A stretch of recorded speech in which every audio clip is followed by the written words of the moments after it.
Face à la menace Covid-19, de plus en plus de pays prennent des mesures drastiques.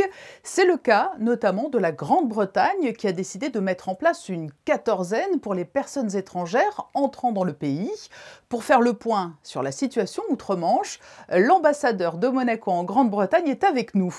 Bonsoir Evelyne Ginta. Bonsoir. Tout évolue très vite au fil des semaines et même des jours dans la gestion de la crise sanitaire en Grande-Bretagne, mais pas seulement d'ailleurs. Quelles sont aujourd'hui les restrictions imposées pour tout ressortissant étranger? Alors aujourd'hui, un ressortissant étranger arrivant en Grande-Bretagne doit impérativement effectuer une quatorzaine. Donc cette quatorzaine est assez stricte.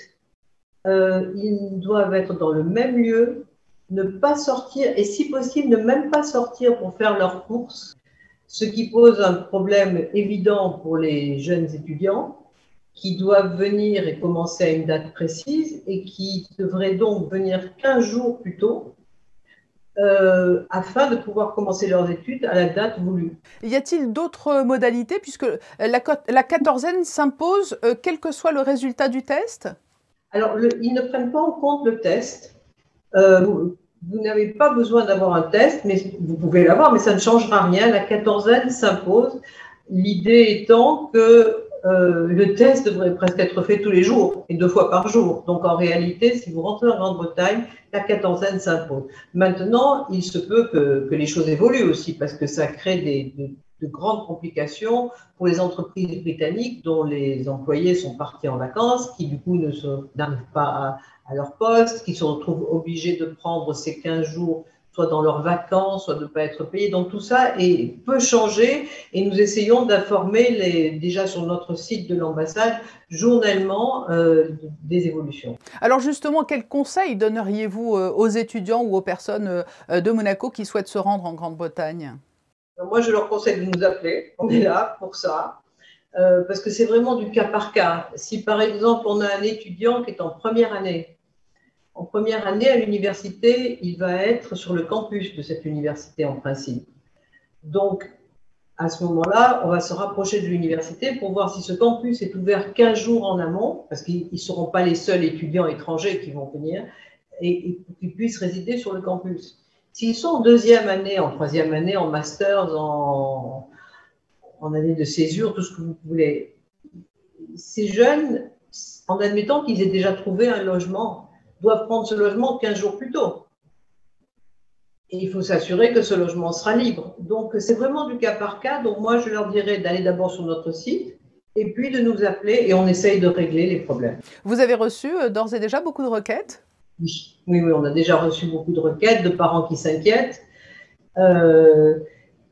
En même temps, certains étudiants cherchent des appartements. Normalement, ils seraient venus et les auraient trouvés.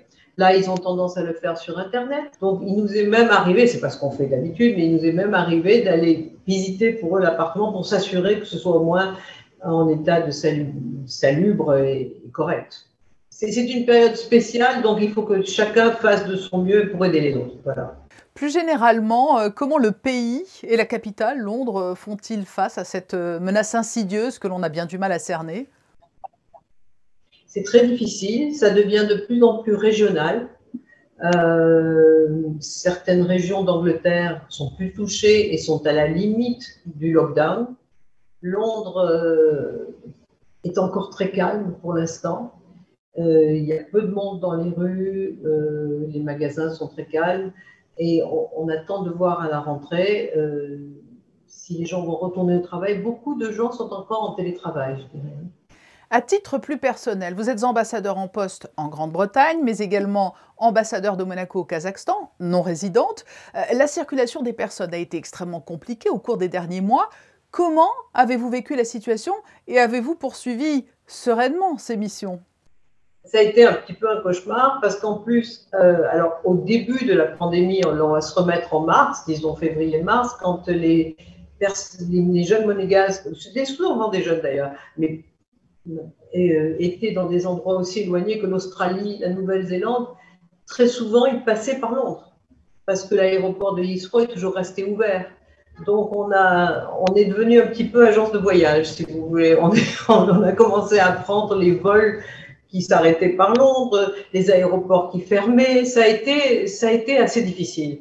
Mais je ne pense pas qu'on revivra ça. Je n'imagine pas que Londres, le Kazakhstan d'ailleurs, referme comme on l'a fait déjà. Je n'y crois pas. Evelyne Gintin, ambassadeur de Monaco en Grande-Bretagne, merci pour cet éclairage sur la situation actuelle outre-Manche et les conditions encadrant désormais l'entrée sur le territoire. Merci à vous.